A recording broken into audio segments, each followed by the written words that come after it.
وہ کیا کسی شاعر نے کہا تھا کہ دیکھا ہے میں نے شہر میں کوڑے کے ڈھیر پر دو بچے لڑ رہے تھے فقط ایک بیر پر، اور گندم امیر شہر کی ہوتی رہی خراب، بیٹی مگر غریب کی فاقوں سے مر گئی۔ اور اللہ نے آپ کو دولت سے نوازا، دولت وہاں دو جہاں دولت لٹانے سے رب راضی ہوتا ہے، اس کی رحمتیں برستی ہیں۔ ہمارے گجرانوالہ دھلا چوک پہ ایک بوڑھا دن دہاڑے آٹے کا تھیلا اٹھا کے دوڑ لگاتا ہے، نحیف تھا، 2 قدم چلا کے لوگوں نے پکڑا اور خوب زد و کوب کیا، اور بعد میں سوال کیا کہ بوڑھے یہ جرت کیوں کی؟ تو وہ بوڑھا رونے لگا، وہ کہتا ہے 1 ہفتہ ہو گیا مجھے اس چوک میں آ کے کھڑا ہوتا ہوں مزدوری کے لیے، اور مجھے بوڑھا سمجھ کے لوگ چھوڑ کے چلے جاتے ہیں، ہفتہ ہو گئے بچے بھوک سے مر رہے ہیں، آج ان کی بھوک دیکھی نہیں گئی تو چوری پہ وہ آمادہ ہوا، اور دولت یہاں لٹاؤ۔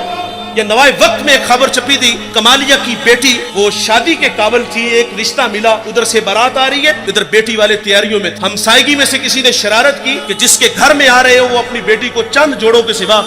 اور کچھ بھی نہیں دے سکتا، بارات وہیں سے واپس چلی گئی تھی۔ بتاؤ اس بیٹی کے دل پہ جو کچوکے اور زخم لگے تھے اس کا مداوع کس نے کرنا تھا؟ اور اللہ نے آپ کو دولت سے نوازا ہے، غریبوں کی بیواؤں کی بیٹیاں گھروں میں بوڑھی ہو رہی ہیں، تم کتوں کی لڑائی پہ پیسے لٹا رہے ہو، تم ہجڑوں پہ دولت لٹا رہے ہو۔ اگر دولت لٹانے کا شوق ہے تو معاشرے میں پھیلے ہوئے دکھ دیکھو، یتاما مساکین پہ دولت لٹاؤ تاکہ تم خدا کی رحمتوں کے مستحق ٹھہرو، لیکن دولت وہاں دی جہاں نفس کو حظ ملا۔ جب اس بیٹی نے کہا کفل